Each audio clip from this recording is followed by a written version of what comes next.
Good afternoon, everyone. I'm going to turn it over to my colleague from the Commonwealth of Virginia, Suhas Subramanian. Thank you. Just to reiterate, Ghislaine Maxwell should have no hope of ever getting out of prison. But today, she, through her lawyer, explicitly stated that she wants to be out of prison through a clemency that this president would grant. And she is campaigning over and over again to get that pardon from President Trump. And this president has not ruled it out. And so that is why she's continuing to not cooperate with our investigation. The reality is she is a monster. She should be behind bars. She should stay there. She should answer our questions, but she is not willing to do so because she is looking for that pardon and looking to absolve any people related to this administration. So we will continue to call for this president to completely rule out a pardon for Ghislaine Maxwell. I'm going to hand it over now to the representative from Texas, Ms. Crockett. Thank you so much. Listen, as an attorney, I was wondering exactly where all we were going with her planning to invoke the Fifth Amendment. You know, Fifth Amendment is about self-incrimination. We all know that she has been finally convicted. She has exhausted all of her appeals. But they've decided to file a writ of habeas corpus. In my opinion, they have filed this writ of habeas corpus just to use it as an excuse to not answer more questions because, again, we know that she's a monster. We know that a jury was able to listen to all of the evidence and find that she should be found. It is my hope that this court resolves this sham of a I don't even know what to call it, this scam of a maneuver that she has filed in court. That is what we will call it. We hope that that is resolved quickly and we can bring her on back since we're not physically moving her. She's still in her cushy jail cell down in Texas. We will bring her back so that she can answer questions and hopefully finally start to answer questions truthfully. And now I'm going to pass it over to my good friend out of New Mexico, Ms. Dansbury.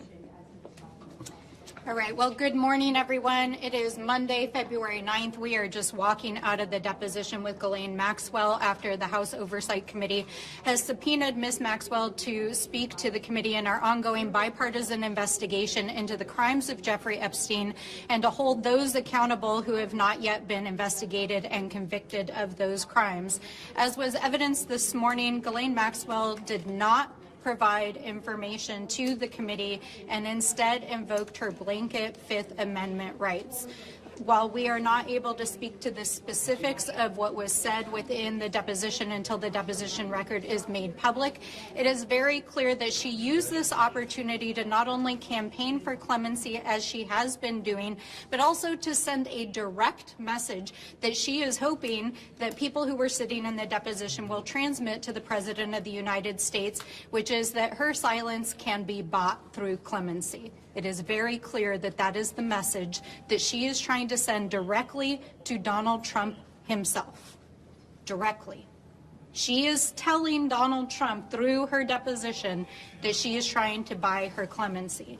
Now, she did state that she is taking and invoking her Fifth Amendment rights because of a pending habeas petition before the Southern District of New York.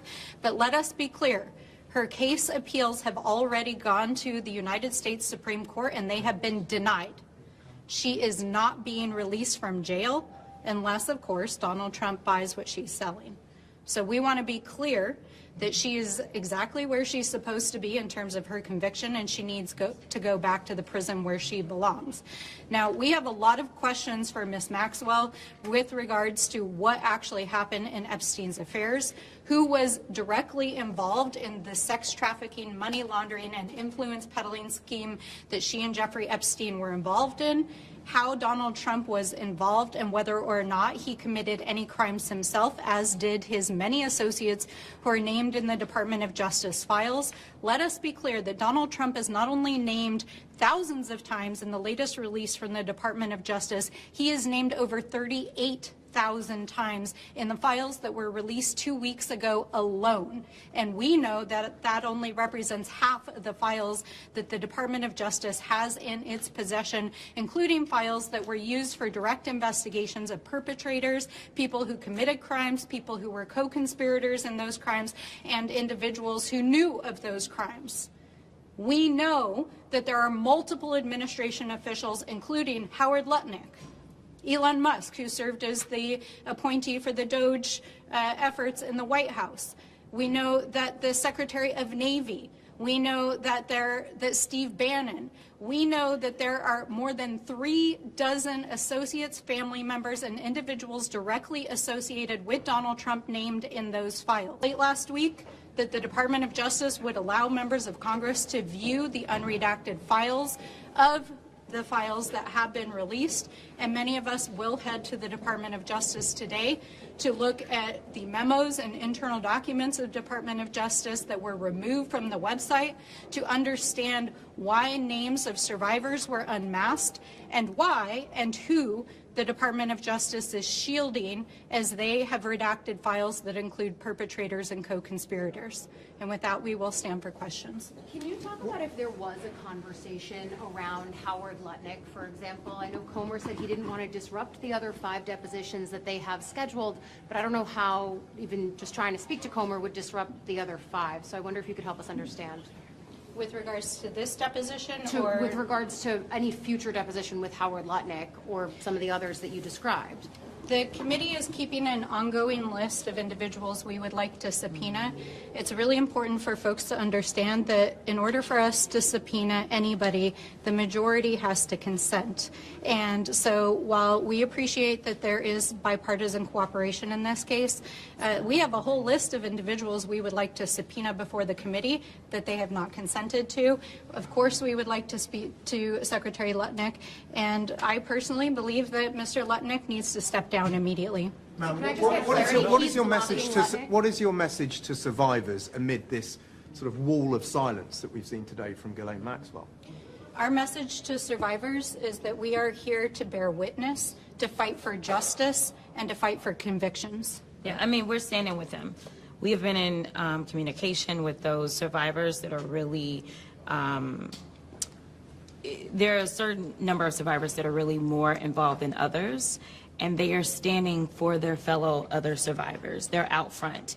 We are standing with them, and we are telling them that we're not going to back down, which is why we're very clear about the fact that, yes, this took place today, and basically Ghislaine was like, I'm not going to participate, but we're not going to stop. You know, there were those that thought we would stop when we were able to get the discharge petition done. There were those that thought we were going to stop when it didn't seem like we had the votes once we finally got that done. I mean, the House Speaker shut the House down so that we would not go there, right? And now that they have violated the law, because this is actually in law, we are not stopping. So I want people to understand that House Democrats, we are going to be on their asses. Like, that's just the reality. And what is your message to President Trump in that case? Same thing. We're going to be on his ass. I mean, you know, it is so, I don't really know where we are in this country. Why are we even having this conversation? The United States is falling apart right now, partially because he's going out and randomly allowing for the killings of people in the middle of the street. But the other part of it is that we have a 34-count convicted felon, and there are people that are still shielding him from any type of accountability as it relates to a child sex trafficking ring. It is time to take the blinders off. Like, I don't understand why we are pretending like any of this is normal. And I think that that is the level of frustration that so many people are bringing, whether you're a Democrat, Republican, or independent, specifically to the Epstein file situation. Because right now we know that they were willing to try to throw the Clintons in prison for not showing up, yet they won't even allow us to bring other people into committee who we know are mentioned in these files and mentioned so much more. When we went through the hearing as it relates to the Clintons, I said, listen, we know that Donald Trump's name is mentioned more. Bring him in too. Like, I'm not saying that this should be partisan. This should be whoever. I want to be clear about that. This, for the Democrats, this isn't partisanship. This is about right versus wrong. I just want to say, with respect to the survivors, I spoke with a survivor this morning. Many of them are on Capitol Hill today at the Judiciary Committee hearing. And what I said to her is, what we need is for members of Congress, Democrats and Republicans, to show just a tiny bit of the courage that the survivors have shown. If we can find it, if our Republican colleagues can find just a little bit of courage, when the survivors have demonstrated incredible courage throughout this ordeal, we can make progress and get the transparency they're asking for. Can I just ask, the Epstein files could possibly bring down a British Prime Minister. Why do you think that is happening there, but it's hardly politically hurting an American president? Well, I think it's important to note that right now the Congress is controlled by Donald Trump's allies.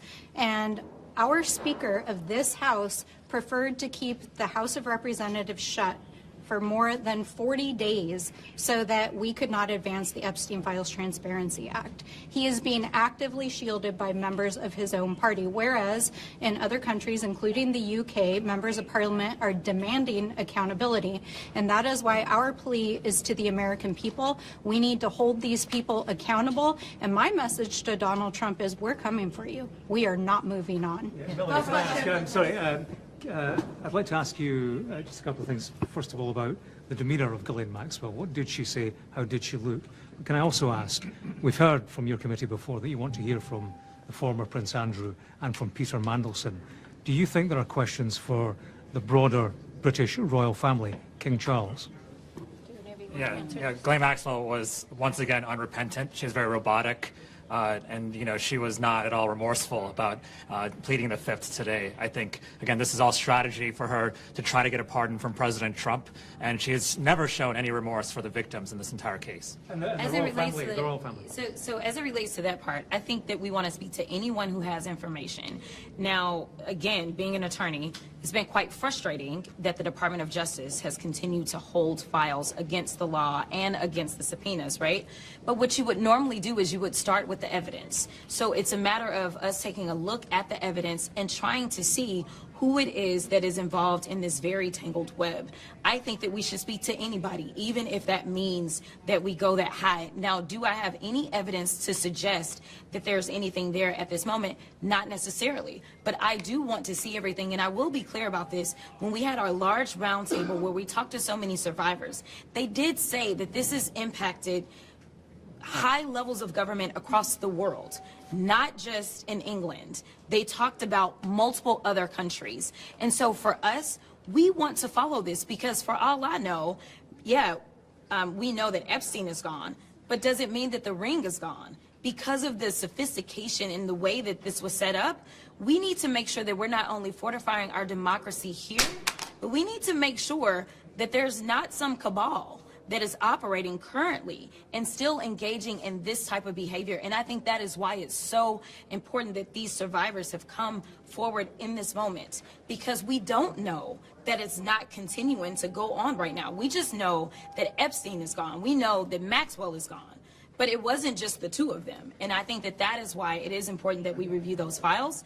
And anyone that we feel like is involved, based on the files, based on the evidence, we feel like they need to come forward and speak to us. So we're going to take two more questions. So Congressman Biggs came out and said that Maxwell's lawyer said that she had no indication that either President Trump or President Clinton were implicated in any wrongdoing. Wondering if you'd confirm that you heard that, but also how you evaluate that statement given some of the comments you're making about her clemency plea. And we'll take your question and then we'll answer and wrap up. I just wanted to ask what you all make of Congressman Comer's back and forth with the Clintons on closed-door tape deposition versus public testimony, and if you're worried that this might derail what's going on right now and lead Republicans back to pursuing contempt. Yeah, on the Clintons and Trump, she did say that she is happy to talk on the record to confirm that there was no wrongdoing on their part. I think that is part of her campaign, again, to get a pardon and get support from both parties. That's why she's mentioning Clinton, too, as well. But they were very explicit on saying she'd love to talk on the record to absolve the Clintons and Trump. I'd say about the back and forth part of things, Secretary Clinton made it clear. If you want to do this, let's do this out front and in the open, right? And it seems like they don't want that to happen, because what they want to do is they want to go behind closed doors and then come out with whatever spin that they want to put on it and have it be a he said, she said. I also do believe that this is yet another way of them trying to distract and hopefully trying to get Democrats to say, well, never mind, we don't want to talk about it if you're going to go after the Clintons. Again, for us, this is not about partisanship. This is right versus wrong. And frankly, we've not seen anything that would have made me believe that Secretary Clinton, of all people, should should be coming in front of them in the first place. So this is about getting to the truth for us, and we understand that if there are names mentioned, that we should follow that evidence, but we do know that Comer is playing games, because if he really wanted to get to the bottom, you would start with the person that actually has the information, which would be Pam Bondi. Pam Bondi is the first person that should have came in front of our committee to answer questions about why it is that she violated our subpoena. Instead, he's ignoring her violation. And then once we ended up with the Epstein Transparency Act, she has violated the law as it relates to that. And he still doesn't have anything to say. So I want people to be very clear-eyed. They are playing games right now. And again, this is all about shielding and distracting from the President of the United States, who is absolutely mentioned in those files. And frankly, we know that he had already been sued prior to him ever entering office, where there were allegations that he sexually molested a child. This is on the record. Now, granted, the case didn't go through and whatever, but we know that the allegations were there way before he even took office the first time. And I'll just wrap this very briefly and just say this. The Clintons are cooperating. There are no grounds whatsoever at this point for any kind of contempt motion. Their deposition is scheduled, as far as anyone knows, it will occur. I just want to say this. The fact that Andy Biggs walked out of that room and delivered the message that Ghislaine Maxwell wanted was exactly what she wanted to send to Donald Trump. Clearly, he was acting as her messenger, because we were told explicitly to not repeat things that were said in that room. It's very clear she's campaigning for clemency, and it's very clear that Mr. Biggs delivered the message to Donald Trump. Thank you. Thank you. Food supplies have been completely wiped out. We have a record evacuation of all counties. I report complete devastation. We have a giant squall, cloud, just gobbling up everything in their path. This is a total loss of life. There are forces in this world that remind us of how fragile we are. We thought we were safe.